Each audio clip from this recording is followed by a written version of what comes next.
Oui, Monsieur le Président, chers collègues, vous dire que c'est une bonne nouvelle, ce qui nous est présenté aujourd'hui, et la position politique des uns et des autres, qui est empreinte de responsabilité. Je ne reviendrai pas sur les arguments que vous avez déployés dans les interventions précédentes, mais j'y souscris pleinement.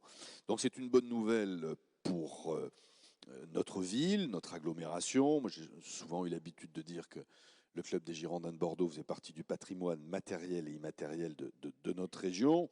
Et les quelques mois que j'ai passés d'ailleurs à arpenter cette grande nouvelle région, j'ai eu beaucoup de témoignages d'habitants de la Creuse, d'habitants des Landes, des Pyrénées-Atlantiques, disant on espère que les Girondins seront sauvés. Ces choses faites, enfin on verra comment se passe l'audition de M. Lopez lundi en DGNCL, ou DGNC, pardon.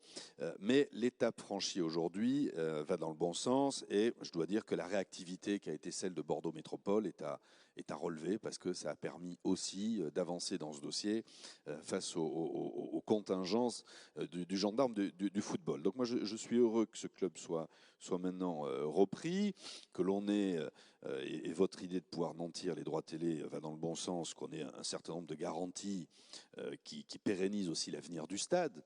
Et quand on dit il faut un locataire au stade, je rappelle que les Girondins de Bordeaux, version M6, étaient co-signataires du partenariat privé-public. Il y avait 3 signataires à l'époque et les Girondins en faisaient partie. Donc ils sont club, j'allais dire résident, mais plutôt club domestique. Donc, au niveau sportif et au niveau du grand stade, c'est une bonne chose. S'agissant de M. Lopez, moi, je ne le connais pas personnellement, mais j'ai regardé son parcours.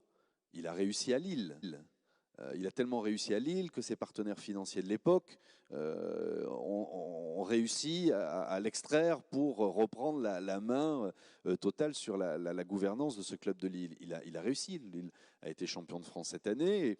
Et pour ceux qui suivent un petit peu le monde du football, souvenez-vous des témoignages de joueurs, de l'entraîneur de Lille, Christophe Galtier, qui remerciait Gérard Lopez de son investissement au club de Lille. Il n'en est plus le président. Il va devenir le président des Girondins de Bordeaux. Donc c'est quelqu'un qui a réussi, qui a un projet sportif, ça a été dit par le maire de Bordeaux, ça a été dit par le président, contrairement à Dagrossa, dont on voyait bien qu'il était là pour réaliser une opération financière. Enfin, on l'a vu un peu tard, mais on l'a vu.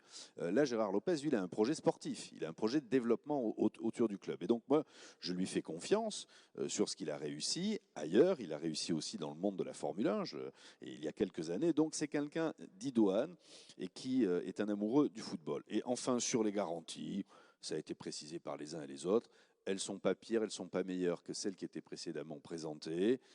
Voilà, ça suffit à justifier qu'on accompagne et que l'on ne soit pas dans une schizophrénie qui ferait qu'il y a quelques années, on évoquait des deux mains cette garantie pour aujourd'hui y apporter des réticences.